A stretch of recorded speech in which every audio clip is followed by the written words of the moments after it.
What are border carbon adjustments, BCAs, and why are countries interested in implementing them? Climate change mitigation policies such as carbon pricing are becoming increasingly ambitious in countries around the world as they aim to curb their greenhouse gas emissions, GHGs.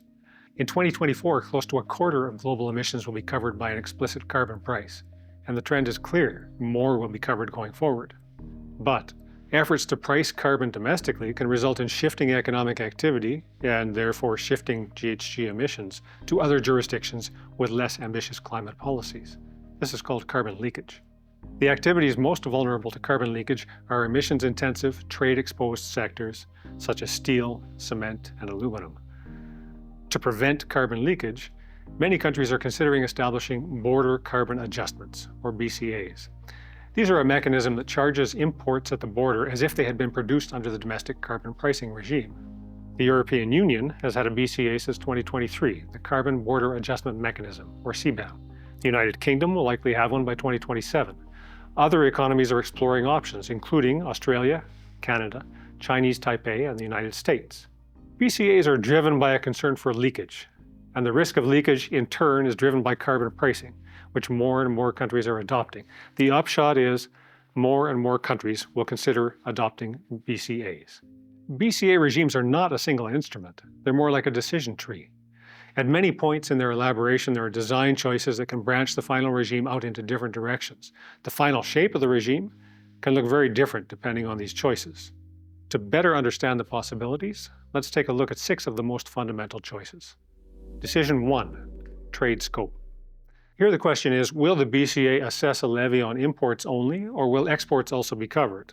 The regime could rebate the cost of carbon at the point of export, the way it's done for a value-added tax. Doing so would be good for BCA-covered firms that have a lot of exports and would prevent the loss of their global market share, but removing the carbon price from those goods reduces the incentives that a carbon price is supposed to transmit. As well, export rebates may be illegal under World Trade Organization rules. There's a higher chance of this if the domestic carbon pricing regime is a regulation, like an emissions trading scheme, but even a carbon tax is not a sure bet. Decision 2, exemptions. Will the BCA exempt any states from coverage? We could imagine exempting least developed countries, for example, because they've done so little to contribute to climate change, or countries with strong climate policies. But that would involve a unilateral determination of how poor a country should be, or how ambitious they should be in implementing climate policies in order to merit that exemption. That's a controversial prospect. As well, different treatment of some WTO members may violate the WTO's most favored nation principle, especially if not all developing countries would fall under such an exemption. Decision 3, scope of emissions. What GHG emissions will be covered?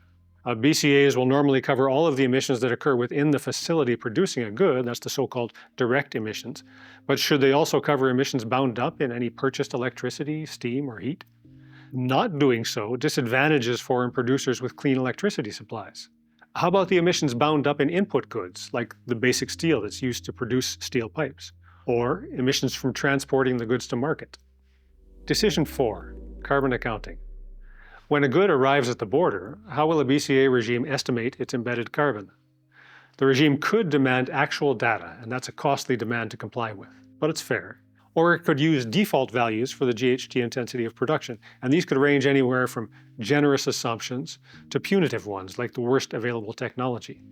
Defaults are much simpler to comply with, but they can be unfair to clean producers and too generous to GHG-intense producers. Decision 5, credit for foreign action. Will the border charge be lowered to reflect foreign climate actions? If the foreign producer has paid a carbon price already, for example, to charge another at the border amounts to double pricing, so there should probably be credit. But it's not clear what amounts to a carbon price.